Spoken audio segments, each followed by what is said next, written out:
we are in the final days of the election. I'm recording this on November 4th. Tomorrow, November 5th is election day. And we will be live. We will live stream the results of the election. Shout out. I think we're going to simulcast it too. The other day I was here in the studio, I was trying to figure out simulcast. I think we're going to do it on Twitter, Twitch, and Instagram. I think we'll be all over. So whatever platform you're at, we'll be there. But I want to talk about it because I think not to do the thing that left-leaning people do and Dems do every year, but I do feel, not every year, but every election cycle, I do feel like the election has settled itself out to like, I think it's a clear Kamala win coming down the pipeline. A few weeks ago, I was skeptical about it because I thought that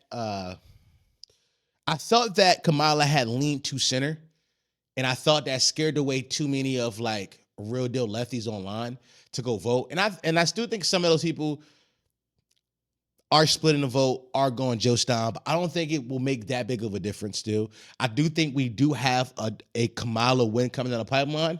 And the first thing that, stamped it for me, when I saw the Seltzer poll, said that Iowa slipping blue. The funny shit of all time. The timeline is making memes that apparently Iowa is some big blue state now. People are talking about going there and building coffee shops. I'm with all that, but I don't think that we actually realize why Iowa turned blue. I don't think we've done the math on this yet. But as your resident thinker, I want to tell you why I think Iowa turned blue. I think Iowa turning blue is a direct cost of the cost of living in America. We talk a lot about how big cities like New York and LA are full with transplants from people in middle of the nowhere states like Iowa.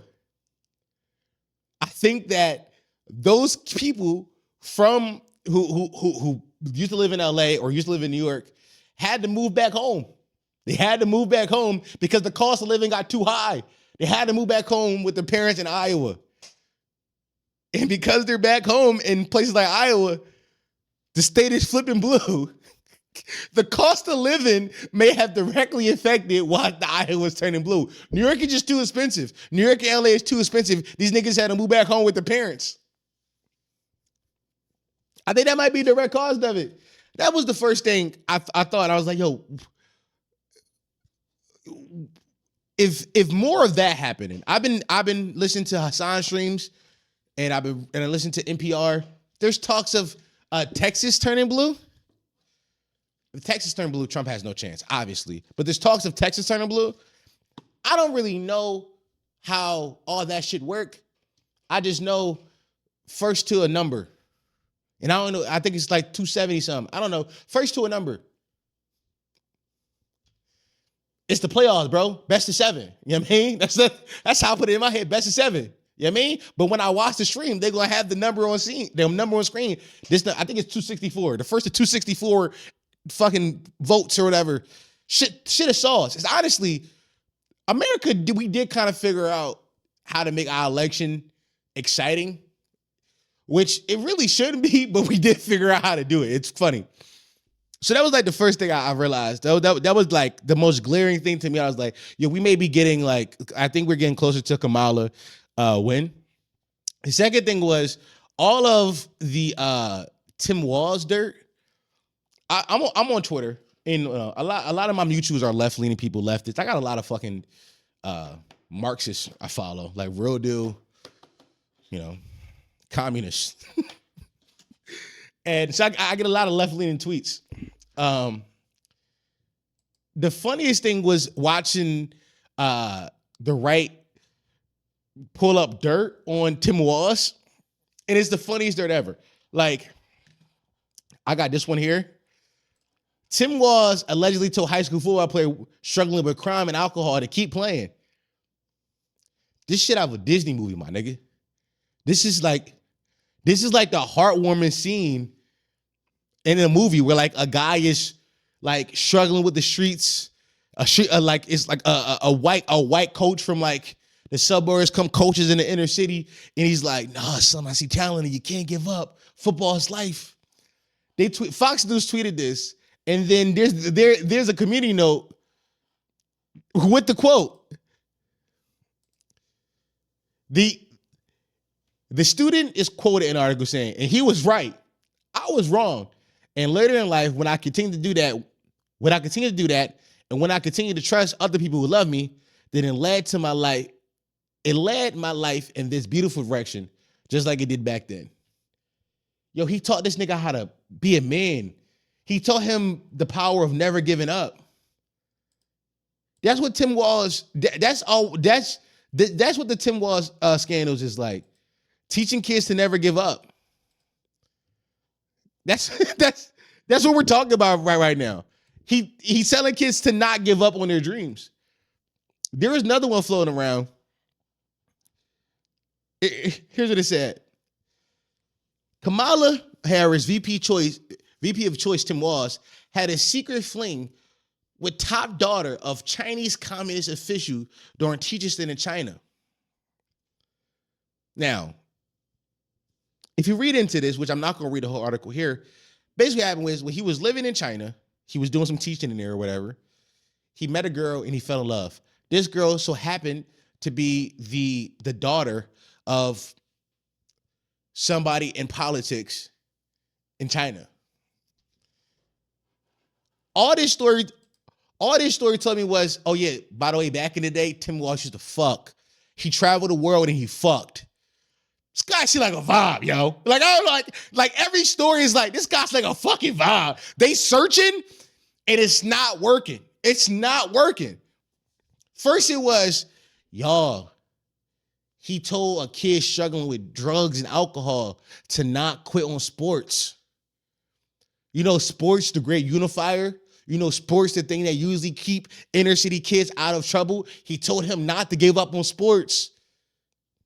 The second was, y'all, did you know Tim Walz used to fuck? Like, did you know Tim Walz was chill as fuck?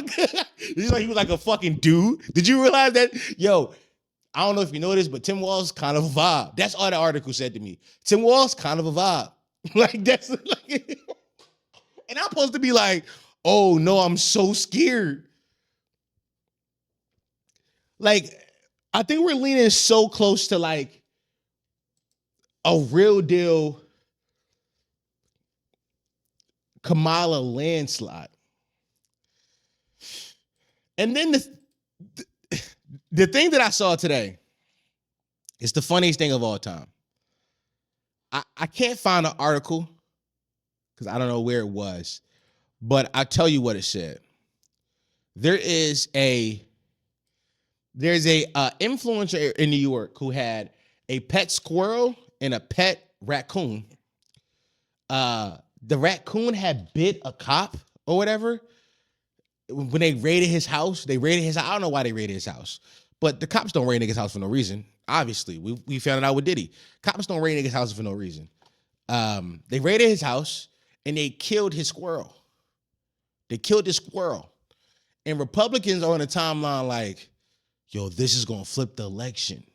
This is going to do it. Yo, I saw a meme that Elon tweeted. It said some shit like, the same people who are trying to take your guns just walked into a man's house and killed the squirrel.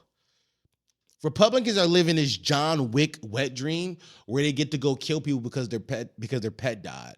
And it's the funniest shit ever. It's the funniest shit ever. Like, they have absolutely no motion, and they don't realize there's no motion. They haven't realized that all the sauce is gone. The magic is gone. And the magic is gone because Trump's base could not get bigger. Like, last election, he got the most votes ever in a loss.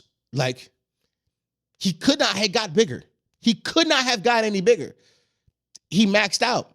In this election, instead of focusing on like actual good politics, his messaging was like weird trans advertisements. Spent $1 million on trans advertisements, which, to be fair, the Kamala is for they, them, Trump is for you is a bar. But it's like, that's not a thing that most everyday Americans care about. Everyday Americans don't give a fuck about trans people. They care about whether or not they can afford to live, right? Or like, you know, he could have doubled down on something that, you know, some people may seem, I don't know how big of a problem it is, but immigration, like that seems like it seems to be a problem that a lot of Americans care about. Could have doubled down on that, but he didn't. He doubled down on bad politics. It was bad politics he doubled down on. And he tried to get a new base, which doesn't vote. Like a lot of Trump's, like a lot of this campaign was Trump going and do new media outlets. And by new media, I mean non-traditional media. So it wasn't like radio, it wasn't television. It was podcasts and streams like Aiden Ross. And the one connective tissue between all these streams is that they're kind of bro-pilled, which a lot of their audience is just young white men. Young white men who are into fitness and get rich quick schemes like cryptocurrency and shit like that, and drop shipping and shit like that. Like a lot of young men who are into this kind of stuff. And he tried to galvanize his new audience. And I think why it was smart to think about it, but I think that we forgot the key issue is that young men are lazy and don't care about anybody else but themselves. And none of the messaging is for them. So while Kamala may not be able to get the young male vote because none of the messaging, rightfully so, is about young men, like all of the messaging from her side is about women's reproductive rights, and rightfully so, Trump hasn't had any messaging for young men.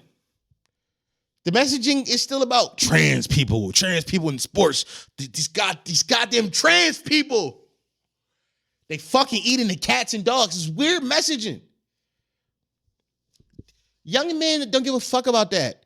Do I think that there was an uptick in young white dudes wearing fucking Make America Great Again hats? Yes. Do I think those hats is fire? Yes. Objectively speaking, those are good hats. I know it's a hate symbol, but objectively speaking, those hats is fire, my nigga. They keep dropping new fonts and new colorways too. It's hard, as a hat lover, it's hard not to fuck with them hats. Keep it a bean. But I think that's where the support stops. The hats. I don't think these young men are running to the polls. Potty mouth. Stop playing. Well, hello, potty mouth.